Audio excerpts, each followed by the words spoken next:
¿Tenéis algo más que abrir? ¿Alguna objeción más? Pues empezamos. Pues bienvenidos todos a este primer cuajo que vamos a hacer. Ya hicimos varias cosas aquí en la síntesis. El cuajo viene a ser lo mismo que la síntesis, pero en Román Paladín. Y bueno, pues una serie de charletas que queremos hacer.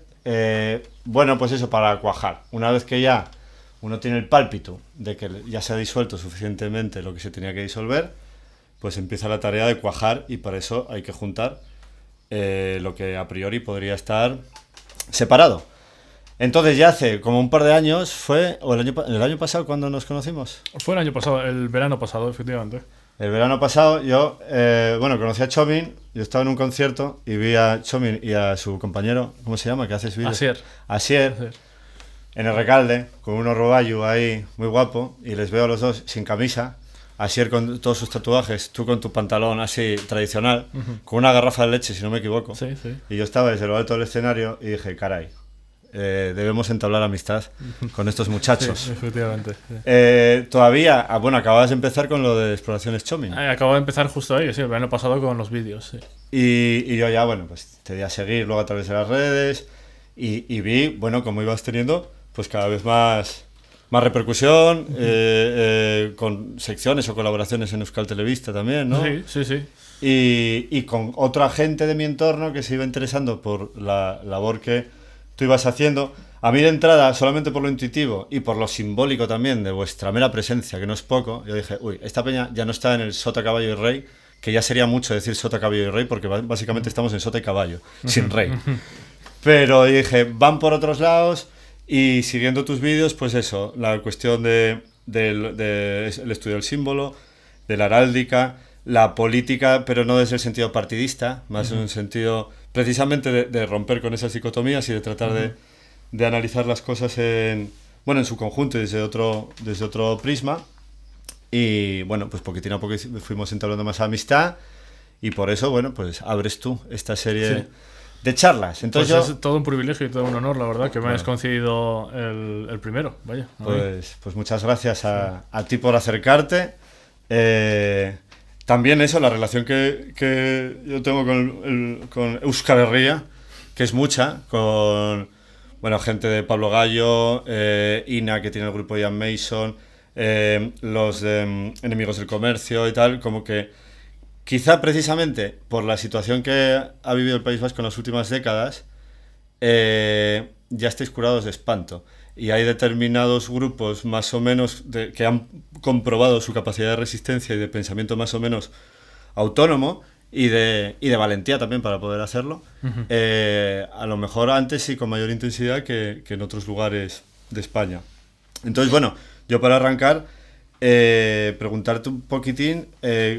¿cuál fue la motivación? ¿De dónde venías? Que me has comentado un poco pues tu formación, tanto la arreglada como la propia. Sí. ¿Y qué te motivó para empezar con esta labor que estás haciendo en Internet? Pues a mí me motivó... claro, yo antes estaba en el sector primario, ¿no? Trabajando. Y siempre lo he tenido esto como hobby. Siempre he tenido como hobby lo que más me estimulaba. Yo creo que hay eso, pues cosas que a la gente le estimulan de verdad de una forma excelente, o sea, se ven atraídos como un imán a ello, y a mí me encantaba el transportarme y leer cómo una persona con una experiencia humana totalmente diferente podía ser comprendida a través de sus restos arqueológicos o lo que había podido dejar escrito o su arte. Y me encantaba eso, transportarme y hacer un ejercicio de empatía y saber, este tío está haciendo esto porque cree en tal cosa, y a mí nunca se me hubiese ocurrido. Ese es el asunto, ¿no? Y entonces siempre me ha atraído eso, pues las diferentes coyunturas políticas, porque esos agentes en diferentes coyunturas actuaban de esa manera, porque les gustaba tener tal religión, tales hábitos, qué sé yo, qué estaban sintiendo cuando estaban haciendo alguna ceremonia, ese tipo de cosas. Transportarme y empatizar con alguien que no me lo esperaba para nada, que llegue a las conclusiones de lo que es la existencia, ¿no? De lo que es estar en esa visita de la vida y gastarla de tal manera. Ahí siempre me ha gustado. Y entonces yo pues lo pensaba mucho, ¿no? Me comía en la cabeza muchísimo cuando estaba ahí trabajando y decía, es que esto me encanta. Y siempre me daba pena pues tenerlo como hobby. Y entonces el año pasado me dije, pues voy a empezar a dar un poco la chapa en internet, voy a empezar a hacer vídeos, tal. Ya había hecho vídeos antes, años antes, Pero me puse muy en serio el verano pasado, eso es cuando nos conocimos. Dije, pues voy a intentar todos los días hacer un poco de cualquier tontería y voy haciendo con eso. Y me ha sorprendido que ha gustado tanto y que a la gente le ha interesado también. Eso está bastante bien. Bueno, yo creo que tienes ahí punto fuerte de que se nota esta voluntad de... Buena voluntad de empatía también y tratar asuntos que pueden ser conflictivos de determinadas ideologías extremas, tanto por un lado como por otro, pero con esa voluntad de empatía también que le metes muchísimo humor. Sí, y eso, hombre, claro, es evidente que se lo metes, a veces un humor muy absurdo, hasta que tienes, bueno, comiéndote el plato de huevos fritos con patatas mientras estás hablando, creo que es tu chica detrás con el libro del revés, y ahí hay, bueno, pues determinadas rupturas de la realidad que te colocan en un estado de recepción, que es muy interesante y que hackeas las dicotomías en las que siempre estamos. Y además, yo creo que al estudiar estos procesos a lo largo de la historia, sales también del marco mental del presente para el partidismo, para las luchas estas varias. Entonces, yo también te quiero preguntar cómo afecta eso a tu relación, por ejemplo, con lo político, porque eso, hablas de lo político sin hablar de lo partidista, sin quedar, y con una respeto también por el viaje personal de cada uno de los actores de esos conflictos. Yo he tenido dos enemigos muy grandes cuando he empezado a hablar de historia. Y son dos filosofías, que en parte igual son la misma, pero se resumen bien en una que es una frase mítica, que es la historia es aprender para no repetir los errores del pasado. Esa frase nunca me ha gustado, nunca. Porque empieza del punto de partida de juzgar. Esto es, yo estudio historia para juzgar. Y ahí caemos en un grave error. Hay que estudiar historia para comprender primero, contextualizar y luego saber lo que es la existencia humana para otras personas. Eso es muy importante, más que nada. Y claramente esa frase siempre está cargada de bueno, yo estudio historia porque quiero saber si los buenos son estos y los malos son los otros, ¿no? Y luego también otro ha sido el siglo XIX. Otro gran enemigo ha sido el siglo XIX. Las romantizaciones de todo. El identificarnos con antiguos pueblos, el hablar de la metafísica de las naciones, el estar diciendo que somos o celtíberos o que somos los antiguos vascones o que somos cualquier cosa, ¿no? El siglo XIX todavía sigue allí y la historiografía tiene muchísimo trabajo para quitarlo, porque es un lodazal tremendo. Pero bueno, se va haciendo. Y esa es en gran parte lo que yo intento, quitar esas cosas de encima, quitar tanto los juicios como... no solo los juicios, sino quienes ven continuidades, quienes ven cosas buenas con las que se quieren sentir representados también, pero no es el caso, porque lo importante es eso, encontrar el otro en el pasado, encontrar la persona que no te esperabas. Eso es realmente lo estimulante, encontrar a alguien que dices cómo has llegado a esta conclusión, cómo has pasado en esto toda tu vida, ¿no? Claro. Eso es realmente lo estimulante. Y eso, que te iba a comentar como dos cosas que me llaman la atención y que están relacionadas en esta relación con el otro y en esta apertura a lo plural en cierta manera. ¿Cómo haces tu propio proceso de autoformación sin haber, mientras estabas haciendo un trabajo del sector primario? ¿Cómo afecta al sector primario también?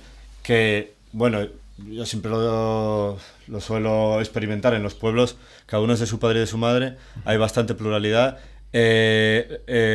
La lógica del pueblo suele estar por encima de otras más de partidos y demás. Te sorprende porque estás en contacto con llevar a la práctica las cosas, no quedarte solamente en la teoría. Y muchas veces al bajar la teoría a la práctica, las cosas son lo contrario a lo que parecen. Sí, eso es importantísimo en arqueología, hacer arqueología experimental. Saber si lo que tú estás teorizando, lo que dices, seguro que hacían este camino, seguro que hacían estas herramientas. Luego te pones allí y dices, esto es imposible. Esto nunca lo conseguiré. O para esto necesito ser un gran atleta tremendo, que igual lo eran, ¿no? Comprender esas cosas también. Y luego la parte de autoformación, porque cuando te pones a... Por ejemplo, la colección que tienes de mecheros, de simbología de un partido y de otro, que a mí siempre me fascinó. Yo iba por la calle fijándome en todas las pegatinas y me habría encantado, como tú, tenerlas, guardarlas y clasificar y a través de de eso, meterte en los símbolos, ver a veces las contradicciones que hay, porque los símbolos normalmente suelen ser mucho más complejos que la explicación luego de esos símbolos. ¿Tú estuviste activamente haciendo ese proceso de estudio, yo qué sé, desde Ateneos o desde formaciones de algún tipo, o fue todo por tu cuenta? No, claro, fue por mi cuenta, fue por la curiosidad, sí, de preguntar a la gente, de ver algo y querer saberlo. Y sí, claro, fue por mi cuenta, porque incluso en muchos Ateneos o Gastechos así, igual tienen banderas que dicen, bueno, esto no sé, alguien lo trajo, lo puso ahí, y uno se queda con la curiosidad de, pero ¿qué es esto? ¿No? ¿A qué extraño país que quiere su independencia representa esta bandera de aquí? Esas cosillas. ¿Sí? Y claro, tú ya eres nativo digital, que aunque no son muchos años, pero son lo suficientes para que haya una brecha enorme, porque yo en el mundo de... Yo entré más o menos con 13 años en el rollo político a través de anarcosindicalismo y todo eso, y teníamos los libros que estaban en Ateneo, pero luego la posibilidad de profundizar siempre existe, pero era un poquitín más limitada. Es verdad que a veces Internet por acumulación de información puede bloquear, pero bien utilizado, que yo es lo que noto también en generaciones más jóvenes, te permite no comerte las cantinelas que te van soltando de lo que significan cada cosa y a ir explorando. Supongo que buena parte de cómo tú llegaste a conocer el significado más o menos real de estos símbolos fue por internet, o hiciste también mucho trabajo de campo, de hablar con familias, yo qué sé, me acuerdo, a Telmo Aldaz le regalaste Perdón. Mira, un libro, creo que era de su abuelo, bisabuelo. Sí, encontré de casualidad en una colección un libro de un familiar suyo. Entonces yo ahí veo, supongo que tendrás las dos tareas, una de coleccionismo de antigüedades, de andar revolviendo por cajones polvorientos, y una de internet. ¿Cómo empezaste? ¿Cómo lo combinas? Pues yo creo que empecé sin querer también. O sea, empecé, por ejemplo, esto de las pegatinas, ¿no? Pues directamente viviéndolo, porque yo hacía mucha militancia y estaba siempre en rollos estos, pues Ocupa, Gasteche y tal. Y entonces me interesaba mucho también qué tradición tiene esta gente, ¿no? Aplicar un poco de historia a esta gente, como que de quién están heredando qué, estas políticas, cuál es el proceso, las coyunturas que había antes. Y entonces por ahí ya me interesé y claro, en mi vida entonces he hecho esa digamos, historiografía de campo o arqueología de campo, que es hablar con la gente directamente y estar un poco ahí en el meollo y saberlo, ¿no? Directamente. Y eso es una cosa muy, muy importante. Y eso, por ejemplo, lo de Telmo Aldaz, ¿no? Encontré un libro suyo, le contacté, quedamos, se lo di y aproveché también esa entrevista para enterarme de más cosas, de su familia, tal, a ver este señor que escribió el libro, a ver qué pasaba con él, ¿no? Quién era. Siempre aprovecho eso, a hablar con la gente e intentar que me den la máxima información posible. Si no es la que está en internet, incluso mejor, porque aparecen perlas por ahí que la gente se tenía guardada. Eso está bastante bien. Y luego, con eso que dices, además, tú lo vas a tener esto muy en cuenta. Porque en el sector primario eso me ayudó muchísimo. Porque al final la mayoría de la gente, el 90% más de la gente en la historia han sido gente del sector primario, ¿no? Claro. O sea, todo el mundo ha vivido eso. Y hay gente que solo ha vivido eso y no ha conocido otra industria. Y eso ha sido su realidad material. Y estar ahí entonces trabajando también te aporta, ¿no? El saber que para estas personas las plataformas donde descansa su preocupación, pues igual no son, por ejemplo, la reputación de las redes, en las redes, ¿no? O igual no son, qué sé yo, las políticas de masas y tal, sino que es muy directo, es las preocupaciones de los vecinos y lo que está pasando en el campo, ¿no? Y las creencias que puedes tener en un ambiente así rural y totalmente desconectado. Está muy bien hacer esa, digamos, arqueología experimental, pero no es arqueología experimental, simplemente que estás tú trabajando allí en ello y hay mucha gente que ha trabajado en ello y te estás enterando de qué estaban haciendo. Sí. ¿Y qué estaban haciendo? Dentro de esa investigación, yo fui viendo un poquitín en lo que te voy siguiendo. Primero, como que tuviste una selección de tanto banderas nacionales, símbolos ideológicos, heráldica. Sí. Empezaste un poquitín por ahí. ¿Qué te fue llevando de una cosa a la otra dentro de un poco este viaje que estás haciendo? ¿Y por dónde crees que van a seguir yendo los tiros de esa búsqueda? primero esto, y luego ya me dices por qué. Pues es que eso, me interesa mucho. La heráldica, por ejemplo, me mola bastante porque como que está codificado y como que puedes trazar las cosas. Entonces es muy estimulante ir averiguando a qué se refiere cada cosa. Entonces, pues el timbre, ¿no? Que es la parte de arriba. Si es una corona, a ver de qué tipo. Eso significa una cosa. Si es una corona mural, si es un yelmo, todo significa diferentes cosas. Los elementos que aparecen, la forma ya del escudo, eso significa diferentes cosas. Porque está relacionado con diferentes tradiciones. No es lo mismo la forma de un escudo en la tradición francesa que en la tradición peninsular española, que en la tradición alemana. Todo eso cambia. Los elementos que aparecen, todo eso cambia también. Como que hay una especie de código, como si estuviese programado, más o menos, ¿no? El escudo como que está programado y puedes ir leyendo lo que significa cada mensaje. Y entonces de ahí, claro, lo que más me gustaba, de hecho, era la heráldica civil. Porque al final la heráldica nobiliaria, pues eso te dice la familia que es, ¿no? El linaje que es, tal, bueno, vale. Pero la civil representa como a mucha gente y pueden surgir las heráldicas civiles por muchas razones, no solo medieval, sino, por ejemplo, la mayoría de la heráldica civil en realidad es del siglo XIX y XX, la mayoría. Y entonces puedes enterarte de, pues esto metió presión tal grupo político para que se hiciese de esta manera y había tal coyuntura política en ese momento, o en el pueblo había pasado tal evento. Entonces se reflejan cosas que de una forma holística que luego puedes trazar a momentos eso de la historia reciente. Entonces me empezó a gustar eso, no tanto el escudo, pues sus elementos tal y su forma o cosas así y las normas de la heráldica, sino eso, ¿qué es realmente una ideología que refleja un momento que está reflejando?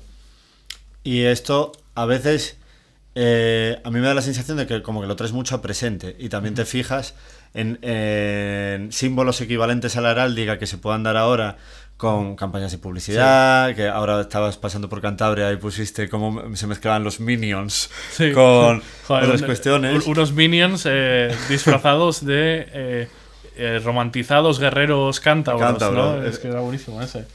Efectivamente, y supongo que ahí también notarás, no sé si lo notas, porque en cierta manera siempre ha habido como una dirección de la cultura popular, de la simbología popular, desde las élites de turno, y una pelea, y a veces ni siquiera una pelea, una forma de encriptar y mantener los propios códigos populares dialogando con ello. A mí me da la sensación que, por ejemplo, en lo que estás haciendo ahora sobre el carlismo, por un lado, puede estar eso presente. No sé si una cosa te llevó a la otra y acabaste yendo a Montejurra, o cómo acabaste ahí. En Montejurra. Sí, Montejurra, sí, fue por el estudio de la heráldica, lo que representa acerca de la soberanía popular, las distintas formas que puede haber y el conflicto que ahí se dio. Mítico, o va por otros derroteros. Pues hay varios pasos ahí. Claro, a mí me encantaba esto de los símbolos, ¿no? Y la heráldica, y como yo soy de Vizcaya, Euskal Herria, pues yo estudio lo que es la historia vasca, pero no porque quiera limitarme a ello, sino porque estoy ahí y lo conozco y ya pues lo hago. Y además me encanta. Y lo que ocurre con la historia vasca es que no hay historia vasca sin carlismo. O sea, todo va atrás al carlismo. Te enteras de que un histórico nacionalista, Telesforo Monzón, vale, su familia era carlista. Te enteras de que Lucio Urtubia, su familia era carlista. Sabino Arana, su familia era carlista. Y todo se traza al carlismo. Y entonces claro, es una pieza clave, un eslabón enorme que si no se estudia, pues nada. Y por desgracia muchas veces no se estudia, la gente no termina de entenderlo. Y desde entonces, por ejemplo, hay muchos jurros que se me han acercado, mucha gente de Izquierda Berchale que se me han acercado y me han dicho con curiosidad como, oye, esto yo quiero enterarme mejor, porque en verdad sí que siempre ha estado ahí, un poco como elefante en la habitación, que abres cualquier libro de historia y se menciona, pero no se termina de saber muy bien si son los buenos o los malos, ¿no? En esta filosofía de hay que saber primero si son buenos o malos y luego saber si los estudiamos de qué forma, ¿no? Esta filosofía contra la que yo quiero combatir primero. Pero esos son una pieza clave, los carlistas. Y claro, los carlistas, uno de los mayores símbolos, la gente se acuerda de Montejurra. La gente se acuerda de eso. Igual ni siquiera se acuerdan del atentado, ni siquiera se acuerdan de por qué van, pero se acuerdan de que carlismo y Montejurra están juntísimos por algo. Entonces allí fui y allí hacían esta celebración los carlistas socialistas. que es eso, una... ¿Cómo te digo? Bueno, para ellos son los carlistas clásicos, claro, para ellos mismos ellos son los de siempre, ¿no? Pero son una nueva deriva ideológica a partir del carlismo antifranquista a finales de los años 60. Hay una clarificación ideológica en la que ellos empiezan a juntar con movimientos eso, de obreristas cristianos y comunistas y crean, pues, eso, bueno, refundan el Partido Carlista y crean esta ideología de carlismo de izquierdas. Y son gente apasionante, porque hablas con ellos y te dan una interpretación del carlismo que es directamente opuesta con lo que te diría un carlista tradicionalista. Y en realidad están hablando de los mismos personajes y las mismas cosas, ¿no? Solo que ellos te están diciendo, no, si estos son de los míos. Sí, sí. Y otros con los que se iban a matar te dicen, no, esos son de los míos. Sí.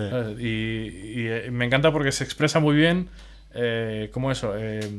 Estos quienes interpretan la historia como si fuesen herederos pueden tener herederos en las antípodas ideológicas. Que yo creo que es verdad que, bueno, el carlismo es muy importante en la historia de España en general. No se le ha dado en el sistema educativo la importancia que tiene, que en cierta manera parece que España nace con la guerra civil. La guerra civil es el gran episodio del sistema educativo con respecto a historia, claramente con una polarización rojos-azules y claramente con un sesgo buenos y malos. Pero el carlismo, con las críticas que ya tenía a la modernidad, casi desde el principio, a mí siempre me dio la sensación que iba por delante para lo bueno y para lo malo, o sea que ya preveía por dónde iban a ir los tiros y que el proceso un poco en el que estamos ahora, de disolución precisamente, esto que les ocurría a los carlistas y en cierta manera también a anarquistas, que también tenían esa crítica entreverada a la modernidad, aunque el anarquismo sí que fue un movimiento moderno, también tenía este rollo rural, esta defensa del multipoder, que en cierta manera también era previo a los movimientos liberales revolucionarios. ¿Dirías multipoder en vez de contrapoderes? Sí, diría, bueno, la existencia de distintos poderes conviviendo antes de centralizarlos en dos, antes de en tres, posteriormente reducirlos en cierta manera a dos, como si la lucha de clases fuera el único motor, para luego quedar casi en el poder omnímodo del totalitarismo. Y luego, desde ese punto de apogeo del totalitarismo, progresivamente se va otra vez descomponiendo en lo que son las posmodernidades y en estas fases en las que estamos, en la que ahora estas guerras en las que dentro de la misma ideología del mismo partido cada cual está diciendo una cosa diferente, nada se entiende y las categorías ideológicas cada vez sirven para menos. Entonces yo no sé si compartes esa visión y a través de estos estudios que estás haciendo, especialmente también de campo, ¿cómo ves que se está recomponiendo el asunto ideológico ahora? El tema de la ideología me parece apasionante porque en los últimos 200 años se pueden trazar las cosas muy bien. Se puede trazar como eso, pues a día de hoy los nacionalistas, si vas mirando hacia atrás, ¿en qué se convierten? ¿No? Se convierten bueno, en el caso del nacionalismo vasco, pero en los otros también se aplica. Se convierten en integristas cristianos y vas más atrás y son tradicionalistas que vienen del carlismo y entonces, claro, puedes trazar los diferentes movimientos y cómo habían surgido y cómo se han desarrollado, ¿no? La izquierda a día de hoy, pues eso, mayormente es heredera, mayormente de los liberales del siglo XIX, los más radicales, ¿no? De entre los que surge luego el socialismo, todo es muy trazable. A día de hoy lo que tiene España es una especie de agarrotamiento, una especie de estancamiento, con que no parece que hayamos terminado de superar las divisiones de la guerra civil, de izquierdas y derechas, pero a la vez las nuevas cuestiones que están sobre la mesa que dividen a esas izquierdas y derechas no tienen nada que ver con la guerra civil. Quiero decir, el eje principal a día de hoy que divide la política, al menos yo lo tengo bastante claro, es la cuestión demográfica de la inmigración. Y ahora mismo enciendes la televisión y la gente se divide por eso. Esa es la principal cuestión. Y la gente son de izquierdas o derechas porque tienen una opinión en esa cuestión. Pero esa cuestión no estaba en ningún momento de la guerra civil. Esa cuestión no aparecía por ninguna parte, no existía. Pero en cambio, la gente que habla en esa coyuntura, en la actual quiero decir, todavía se dividen en cierta forma en ese sentido, heredado desde hace casi 100 años. Es más, los regulares, estábamos hablando antes del naranco, de la media luna que había en el naranco en los años 40 y 50, lo moro se asociaba al bando nacional. Efectivamente, en tal caso de encontrar paralelismo serían los contrarios, ¿no? Sí, eso es. Y entonces eso, estamos como agarrándonos todavía a una lectura histórica que es muy difícil, cada vez va a ser más difícil. Y va a haber un momento en el que, por supuesto, esté completamente desconectada. En el que si seguimos agarrándonos a ello, vamos a seguir hablando de quién es qué bando en la guerra civil. Y vamos a estar dividiéndonos realmente políticamente por cosas que no tienen absolutamente ninguna conexión con ello. A mí me está pareciendo que cada vez es más obvio que ese es el caso. ¿Y qué papel crees que juega ahí precisamente la regulación estatal de la simbología nacional y popular? En referencia a la memoria histórica, memoria democrática, que también tratas en tu trabajo, sí. Y que también a mí siempre me pareció que tenía mucho que ver precisamente con la demonología, con qué rol le damos al otro, dónde colocamos el mal, si colocamos el mal fuera o lo colocamos dentro, y cómo nos relacionamos con eso. Sí, efectivamente, claro, los gobiernos actuales, los del 78... bueno, especialmente en las últimas décadas, tienen esta narrativa sobre la que está la legitimidad del Estado actual, que es en contraposición al Estado anterior, que es el franquismo, ¿no? Entonces, en la ley de memoria histórica, realmente lo que hay es una expresión de esa legitimidad, de esa mentalidad, que es, bueno, si el anterior, si nosotros vivimos en contraposición anterior, todo lo que viene anterior, hay que destruirlo. Por eso, por lo inmoral que es y por el mal que representa, tanto si está justificado o no. Solo estoy diciendo que el Estado actual lo toma de tal forma. Y claro, entonces en el franquismo hay pues esa lectura y de hecho hay una afición, como comentaba desde el principio en esa charla, por entender lo presente a través de las coyunturas del pasado. Entonces, destruir a día de hoy símbolos franquistas también se entiende un poco como... Y a veces es explícito esto, como una especie de campaña política como por parar el fascismo, ¿no? O por parar el avance de la ultraderecha y demás. Cuando estamos hablando de fascismo ultraderecha, estamos hablando de una posición en la cuestión demográfica y claro, que no tiene nada que ver con el símbolo franquista que estamos destruyendo, ¿no? Esa desconexión total de lo que estamos hablando y de lo que estamos destruyendo. Y bueno, luego hay una cuestión difícil que es también la destrucción del patrimonio, ¿no? Si en estas leyes de memoria histórica realmente lo que se está haciendo es una destrucción del patrimonio a partir de continuar esta filosofía del Estado actual. A mí me da la sensación de que se está agotando este truco, en cierta manera. Por ejemplo, este año se iban a hacer los 100 actos por el aniversario de la muerte de Franco. Sí. Se han hecho 2 o 3. El primero que fue a tocar Jimena Amarillo, me acuerdo, y que causó mucho revuelo, y ahí lo debieron de ver medio tordo y se paró. Entre otras cosas porque saltaron todos los escándalos acerca del propio gobierno, y esa estrategia de mira lo que hicieron en el pasado para no ver lo que se está haciendo en el presente, va rompiendo. Yo creo que cada vez se está viendo más lo que pasa, que menos gente. Es tan evidente el cambio, yo creo, de ciclo, y hay como si una retirada de velo en la que vamos viendo nuestras propias miserias. Hay mucha gente que ve tanto horror que aparta la cabeza. Yo, que ya soy perro viejo, me acuerdo, época 15M, toda la gente de mi edad y condición interesada por cuestiones políticas estaba todo el día leyendo. Leyendo cuestiones de sociología, de libros y tal y cual, se leían periódicos. Ahora yo me encuentro que muchísima gente de mi entorno no se interesa por nada, no quiere saber nada. Hay como un miedo a una especie de vampirismo que genera el poder mediático y tal, pero que da como una especie de minoría de edad a la mayor parte de la población, salvo los que sí que se quieren meter, que se meten hasta atrás y que tienen un conocimiento súper amplio, y hay como una... yo noto una separación enorme de pueblo llano, por así decir. Cada vez le interesa menos la cuestión política, hay una desconexión normal y vamos, bestial, y muy poca gente se interesa mucho y domina mucho. yo creo que eso implica también la ruptura tanto de la idea de progresismo, que la teníamos grabada a fuego, como de la idea de democracia, que implica, en cierta manera, esta fantasía de participación de todos los ciudadanos en el Estado, en la comunidad.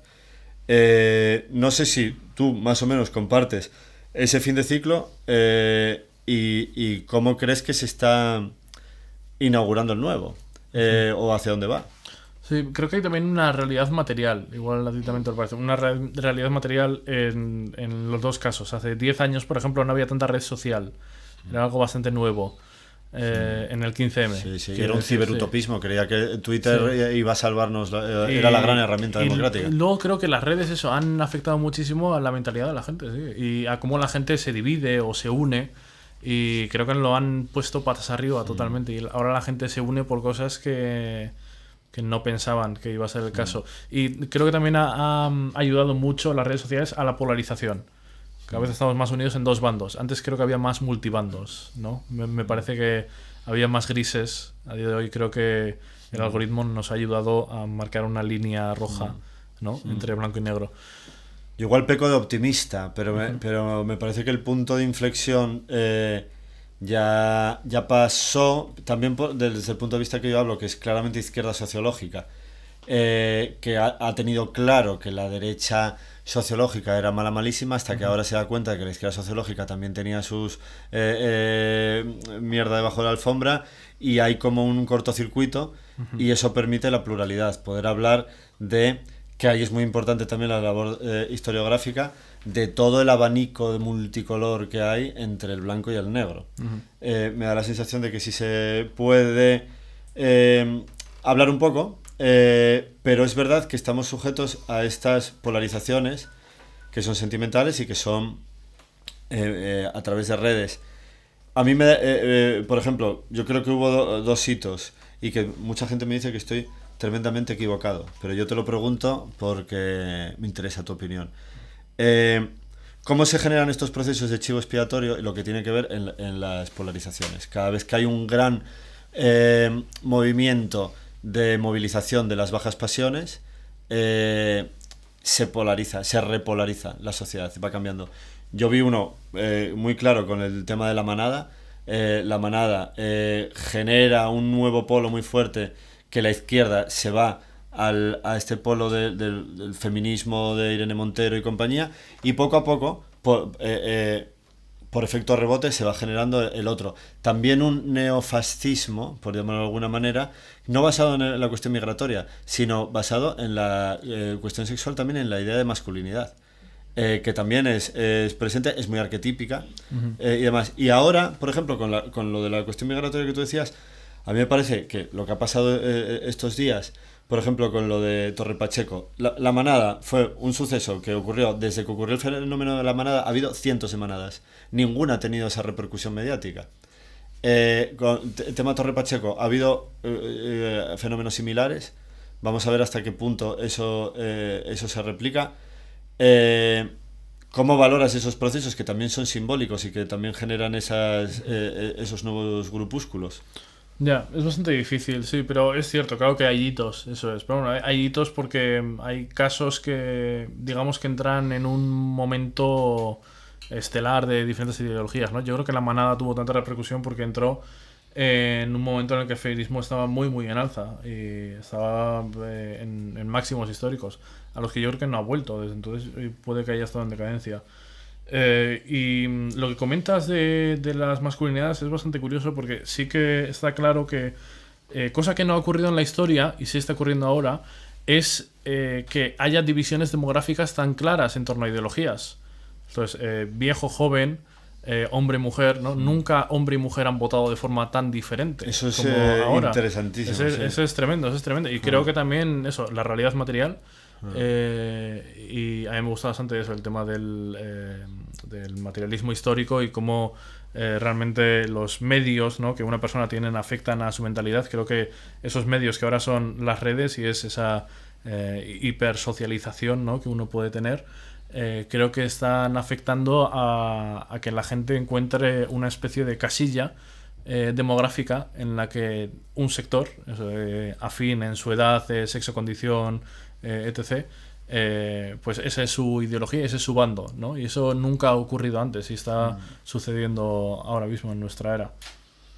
No, y que es ese miedo al otro, y que lo vemos en ideologías y tal, llevado a la cuestión más corpórea que hay, que es el miedo a lo heterogéneo y heterodoxo y también heterosexual, a la contraparte humana del hombre a la mujer y de la mujer hacia el hombre, que sí que se han establecido, bueno, pues unos miedos que pueden ser naturales, en vez de estimular el vencer esos miedos, estimular el agrandar esos miedos hasta el delirio, que yo creo que también está en la cuestión étnica, más allá de lo demográfico, y a esa relación. Por eso, bueno, a mí el trabajo simbólico que puede haber de reconfiguración de todo eso y de animar a enfrentarse al misterio del otro, pues me parece muy loable, y por eso pues te he invitado aquí a este primer cuajo, que si tienes alguna cosa que añadir. Muchísimo, no, ese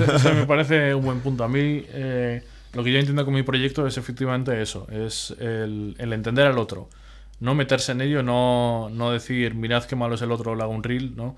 No, claro. Es mirad cómo es el otro, por qué está haciendo esto, ¿no? Sí. ¿Cuál es el asunto? Y luego cada uno puede entender si le parece bien o mal, pero lo primero es comprenderlo, contextualizarlo, ese es el asunto, eso es lo que intento. Y los símbolos realmente me han ayudado, me han servido un montón, ¿no? Las banderas, los escudos, tal, porque es una síntesis de ello, ¿no? Sí. En vez de leerme un libro, ¿no? En un reel que tiene que durar un minuto, claro, ¿no? Enseño una banderita y ahí lo dejamos más claro. Sí. Y en lo imaginario es más difícil introducir la moralina que en lo verbal, que en lo escrito y demás, porque hay tal capacidad de síntesis que no suele estar tan claro quién es el malo dentro de ese símbolo, y los símbolos muchas veces beben de otros que en algunos casos han sido sus contrarios. Sí.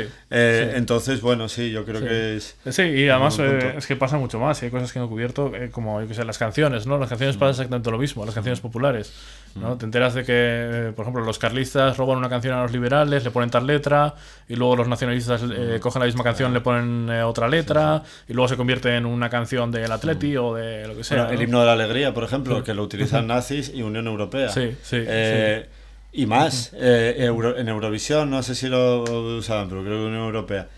Y eso también te permite, bueno, ver con ese espíritu, bueno, de alegría, de nobleza, de trascendencia y tal y cual. Están unos y están otros. Y están haciendo ese periplo.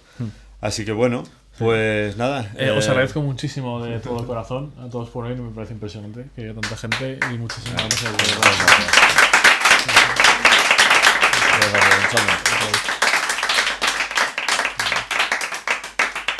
Pues hala. Gracias, amigos. A jugar a pala.